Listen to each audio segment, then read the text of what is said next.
Hello guys, GS study में आपका स्वागत है। आज के टॉपिक में हम बात करते हैं गढ़वाल शब्द के कुमाऊं और उत्तराखंड शब्द की उत्पत्ति कैसे हुई, किन किन ग्रंथों में के माध्यम से इसे इन शब्दों की उत्पत्ति की गई।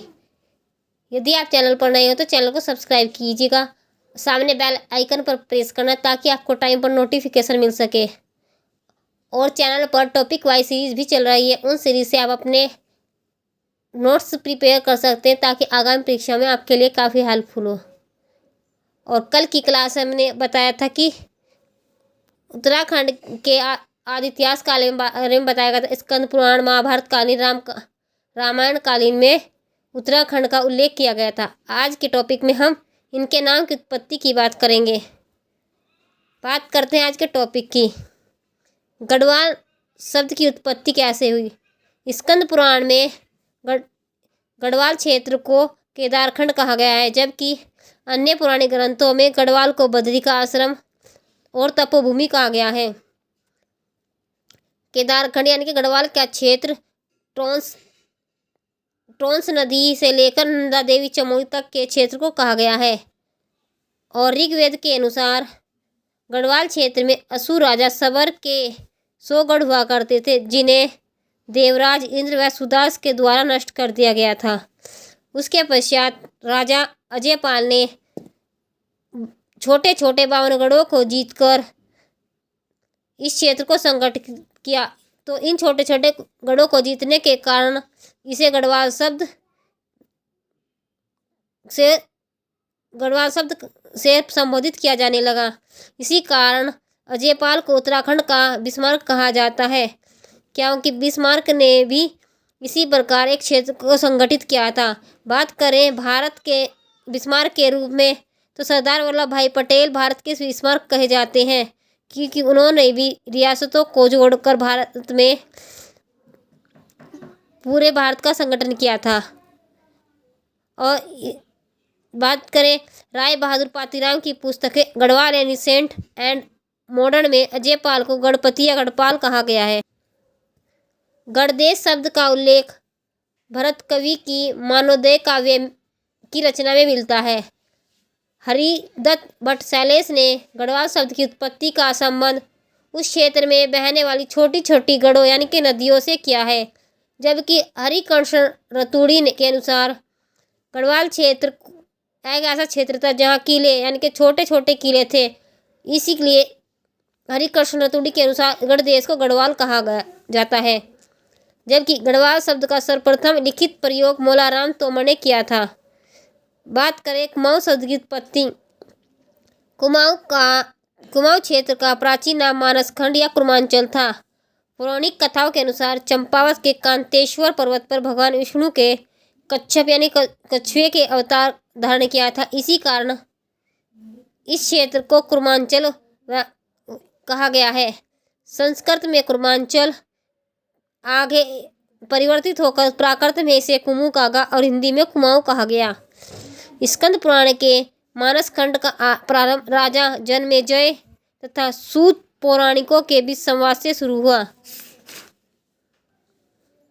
ब्रह्म पुराण व वायु पुराण के अनुसार कुमाऊं क्षेत्र में किरात, गंधर्व, यक्ष और नाग आदि जातियों का निवास स्थान था। अल्मोड़ा का जाखन देवी का मंदिर इस क्षेत्र में यक्षों के निवास की पुष्टि करता है। कुमाऊं क्षेत्र में बेरी नाग यानी कि भिन्न नाग, काली नाग, पिंगल नाग, वासुकी नाग आदि नाग जाति के निवास की पुष्टि करते हैं। सबसे प्रसिद्ध नाग मंदिर है बेरी नाग, जो पिथौरागढ़ में स्थित है, और सर्वाधिक नाग मंदिर पिथौरागढ़ में ही स्थित है।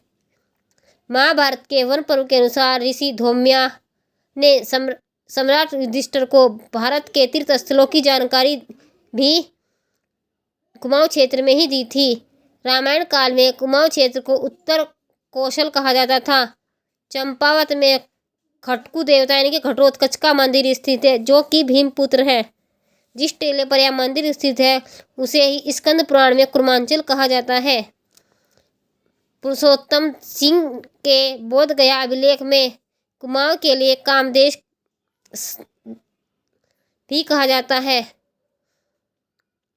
कुमाऊं शब्द का प्रथम प्रयोग विक्रमचंद चंद शासक थे। ये विक्रमचंद द्वारा 63 ताम्रपत्र में किया गया है, जिसे बालेश्वर मंदिर भूमिदान का उल्लेख मिलता है।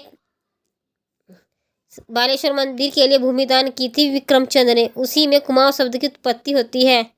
कुर्मांचल में सर्वप्रथम अभिलेख के उल्लेख कल्याण चंद के चंपावत स्थित नागनाथ मंदिर शिलालेख में मिलता है।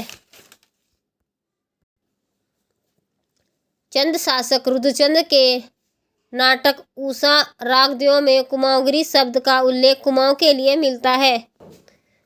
हम बात करते हैं उत्तराखंड नाम की उत्पत्ति। पुराणों के अनुसार यह खंड मतलब यह क्षेत्र था मानसखंड या और केदारखंड में बटा हुआ था। 2 भागों में बटा हुआ था, जिसकी सीमा पश्चिम में टोंस तमसा नदी तथा पूर्व में काली नदी तक मानी जाती। इस संपूर्ण क्षेत्र को उत्तराखंड कहा गया है। महाभारत कालीन काल में केदारखंड व मानसखंड का आधिपत्य एक ही नरेश यानी कि विराट के अधीन था। महाभारत में महाराज विराट की पुत्री का विवाह अभिमन्यु के पांडव पुत्र अभिमन्यु से हुआ था। महाराज विराट के शासनकाल के पश्चात केदारखंड व मानसखंड को उत्तराखंड कहा गया। ऋग्वेद में उत्तराखंड का नाम उसीनगर मिलता है और बौद्ध साहित्य में महात्मा बुद्ध द्वारा उसीर ध्वज जाने का उल्लेख मिलता है। उसीर ध्वज भी उत्तराखंड के लिए उपयोग किया गया था, जिसकी पहचान कनखल से की जाती है। उत्तराखंड के इतिहास से संबंधित कुछ पुस्तकें हैं। टिहरी का इतिहास और उत्तराखंड का इतिहास लिखा है शिव प्रसाद डबराल ने। शिव प्रसाद डबराल को इंसाइक्लोपीडिया ऑफ उत्तराखंड भी कहा जाता है और चारण की उपाधि भी शिव प्रसाद डबराल की ही है। गढ़वाल का इतिहास हरिकृष्ण तुड़ी ने लिखा है। कुमाऊं का इतिहास बद्रीदत्त पांडे ने और श्रीनगर का इतिहास मोलाराम तोमर ने। गढ़वाली छंद माला लीलानंद कोटनाला की लिखी गई है। गाइस, वीडियो पसंद आई तो वीडियो को लाइक करना, चैनल को सब्सक्राइब करना, अपने दोस्तों के साथ शेयर करना और कमेंट बॉक्स में कमेंट करना कि वीडियो कैसी लगी। नेक्स्ट टॉपिक में हम उत्तराखंड के महत्वपूर्ण शिलालेखों और अभिलेखों के बारे में बात करेंगे। धन्यवाद।